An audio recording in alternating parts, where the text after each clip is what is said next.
Given that tonight's our new member Shabbat, many of you here tonight, either in person or virtually, don't know that much about us, or perhaps don't know that much about at least our mission statement unless you read our website, which I give you credit for. I want to tell you what we decided a few years ago. The board voted that we describe ourselves, our mission, as a place where we are kindling the passion to connect to each other, to the sacred, and to the world. And I have to tell you that years ago when we were debating this, the hardest part of coming up with this one sentence was whether we would use the word kindling or not, because it seemed that if we used the word igniting, it felt sort of violent. If we used the word sparking, it felt sort of cheesy. And so we decided we're kindlers. We like to sort of warm things up, but not make them explode. Tonight, though, I want to focus on not a word that took a long time to find. In fact, it was probably the easiest of the statement. But it is one that I think we take for granted. The word is connect. We love this word. It was easy to put in that sentence, but we underestimate it. We don't realize exactly what it does for us. I've recently started listening to a new podcast by Nora McInerney. Anybody familiar with Nora McInerney? Anybody? No? Oh, good. See? Then you won't know anything of what I'm about to say. So, she seems wonderful, although she's had a tough go of it. She wrote a number of books. She comes up with great titles. One is The Hot Young Widows Club, or It's Okay to Laugh, but Crying is Cool Too, a memoir. Her podcast is titled, I'm Terrible, Thanks for Asking. Her writing and her speaking and her podcast are a reflection on the aftermath of her losing her husband shortly after she was married. And in the aftermath of that loss, her somewhat humorous, straight-talking voice has started to talk about some of the stuff that most of us avoid talking about.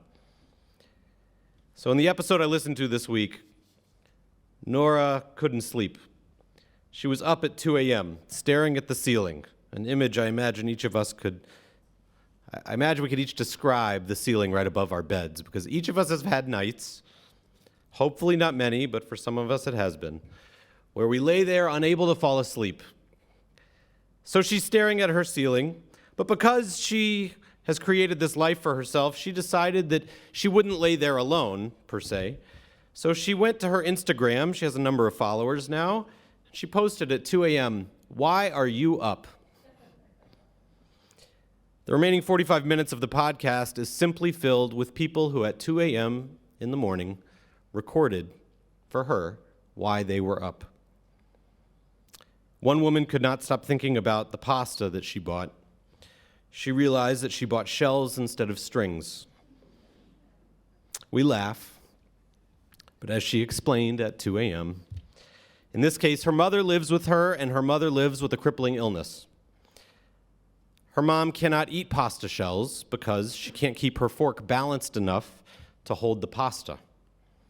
So she couldn't sleep because she was filled with guilt and regret that when she would leave for work in the morning, her mom, who didn't fully understand what food there was to eat, wouldn't be able to have lunch. A number of callers up at 2 a.m. had no regrets like the first caller, but they couldn't sleep because they were afraid. One new mother couldn't stop thinking about the scary world her newborn baby was inheriting. She worried about the environment, about how the world seems to be deteriorating, or COVID, and how people she knew who were immunocompromised might not survive. Another person was awake at 2 a.m. because she could not stop thinking that her new fiancé might die. It sounds crazy, but 5 years prior, her fiancé died. So now, even though she was filled with joy for having found love again, something she said she never thought she would have, in the middle of the night, the trauma of losing her first fiancé 5 years prior, it keeps her up. We fool ourselves sometimes by telling kids and telling ourselves that there are no monsters under their beds or in their closets, when in fact, we see them all the time. At 2 a.m., when the world is quiet and dark, as one caller shared, you know how far away you are from others when you see the shadows cross your ceiling. So if we're up at 2 a.m., unable to sleep, it's probably because our mind is working overtime, because the silence, the darkness, the inevitable aloneness that comes in the middle of the night, even if there's somebody laying right next to you, the middle of the night lets our regrets and our fears and our trauma sit right at the forefront of our mind, and it keeps our eyes open. And too often we feel alone. Because who are we going to call at 2 a.m.? It's the reason I loved what Nora McInerney did. She put it out there, and what did she find? She's not the only one up at 2 a.m. In fact, there's a whole world of people worrying just like her about their own stuff, sleepless with anxiety, and they were more than willing to talk to her in the middle of the night. In a few moments, Cantor Kathy is going to read the beginning of the well-known story of Jacob's dream out of the Torah. It's the story of the ladder with the angels going up and down. You know it well because it's one of the most popular stories, not only told, but put into art and music. And I still think Led Zeppelin had something with Stairway to Heaven. They were cheating off of Genesis. Here's how it reads. Jacob came upon a place, and he tarried there all night, for the sun had set. Taking one of the stones, he put it under his head and lay down, and he had a dream. A ladder was set on the ground, and its top reached to the sky, and angels of God were going up and down on the ladder. And verses later, we read a famous line as well. He wakes up, and immediately he says, Yesh Adonai b'makom hazeh v'anochi lo yadati. God was in this place where I am, and I didn't know it. That one verse, like the imagery of the ladder, that's the title of many books. We use it all the time to say, no, God is right before us, even though we don't see God. And yet, if you ask me, the story makes no sense. The story has no reason for God's presence, let alone a ladder, unless we propose that Jacob is more like us than we might imagine. So here's how I tell the story. Jacob is traveling through the desert. The sun sets. He is alone. He is afraid. The world is dark. He has no idea if he or his children will have a good future. And he can't sleep. So he tarries around, walking back and forth, filled with anxiety. When he does close his eyes, he dreams of a ladder. A tool meant for one purpose and one purpose only, to connect two things that otherwise would not be connected. And then he realizes he is not alone. He sees that his life is filled with beings, human and divine, who are connected to him wherever he is, whenever he is scared. He just has to close his eyes. In the fullness of day or in the darkness of night, he has a ladder, a tool that brings seemingly disconnected things, disconnected people out of our reach right before us. When Nora McInerney posted her message, "Why are you awake at 2 a.m.?" she put up a ladder. And instantaneously, people started using it, and she wasn't alone. That is the power of connection. And we know that. What we have a hard time with is finding the tool. What's the ladder? What is it that if we put it before us, it will bring forth the connection in some place where we don't believe that connection exists? The mission of this synagogue, I imagine we're not alone, probably most synagogues and churches, is to be that tool. To be the ladder that shows you how your life is connected to someone or something where you do not see that a connection is possible. That is what we celebrate tonight as we welcome new members into this congregation. We celebrate the growing idea that just because you cannot see the connection does not mean that it does not exist. We cannot see our loved ones whom we've lost.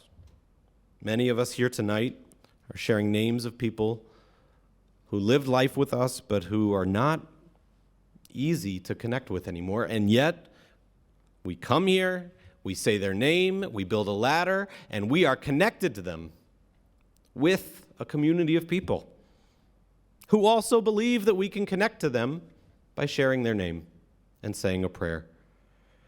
We don't believe that a kid from Wadsworth has any reason to be friends with a kid who lives in the Falls or a kid who lives in Copley, let alone if they go to Copley versus Revere. But they enter this space, and we believe they can be lifelong friends simply because here they belong. We have a bar mitzvah in a few weeks. It's my easy plug for all of you to come to Braden Sheridan's bar mitzvah. Not 10 years ago, no one in his family was Jewish. We believe that a kid in a few years can come read Torah and lead the congregation. When years ago, we would have said, we don't see how that would happen. When the world feels unjust, we believe that an invisible ladder can be built. For those who joined us last night on the social action panel that was hosted by Wise Temple in Cincinnati, the topic was on the death penalty. It was incredible. The ladder was in action. Not only has the Reform movement joined together with the Catholic Church to ask our state to abolish the death penalty, but the state senator who sponsored the bill on our behalf is a devoted, prayerful Christian, conservative, and staunch pro-life advocate, proud to say so in her introduction. Today's world would tell us that there is absolutely no connection to be had between Senator Schmid of rural Ohio and the progressive Jewish movement in Akron. But that's not what we believe. We believe we can build a ladder and that it will connect us in some way that we couldn't see before. And so last night she thanked us, her progressive Jewish friends in Northeast Ohio, because she believes that life is valuable, and she knows we believe that too. And she thinks we can agree on this. And she thinks that if she stands next to a bunch of Jewish people, most of whom people presume are liberals, she can go tell Governor DeWine that she's got a coalition to pass a new law, and he said he would listen. We believe that connections can exist where they did not previously. And we believe when those connections are created, when ladders are placed, and new heights are achieved, just as it says, Adonai b'makom hazeh v'anochi lo yadati. We believe we'll be surprised that we didn't know God was in this place, but only if we do the work to put the ladder there. It does not say God just showed up.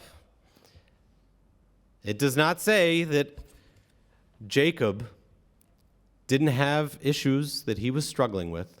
We have struggles and we have work to do, which is why, for the newest members of our congregation, we gather tonight to thank you, because before you were even here, you created a connection that we couldn't see yet. We pray that we can be here for you during the highs and the lows in your life, when you need us to be, when you're up all night for whatever reason. Call the cantor, don't call me.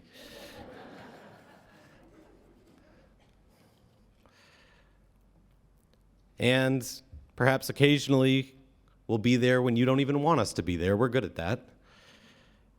So we ask you to be patient for us when we overreach. We're simply a ladder-climbing people. We like to put ourselves in places where others don't see a connection and make one happen. And we ask you to be assertive for us, because sometimes we miss the mark. Sometimes we don't see what's going on in your lives. Sometimes we don't reach out when we should, and we want you to know that's always a mistake. So call us on it. Don't wait for an invitation to be there for us when you need us, and we won't wait for an invitation to be there when we need you. To be here in this space, in this community, is to know that you are connected to a community, to the world, and to something that, in our best moments, we know is sacred. We thank you for adding strength to our community, to adding breadth to our community, to allowing us to reach more parts of our world. We thank you for being there for us now and in the future, and we hope we can be there for you as we march together, hand in hand as one community, putting up ladders, finding ways to bring God into the midst of the places others can see no connection, but where we declare there is one. Shabbat Shalom.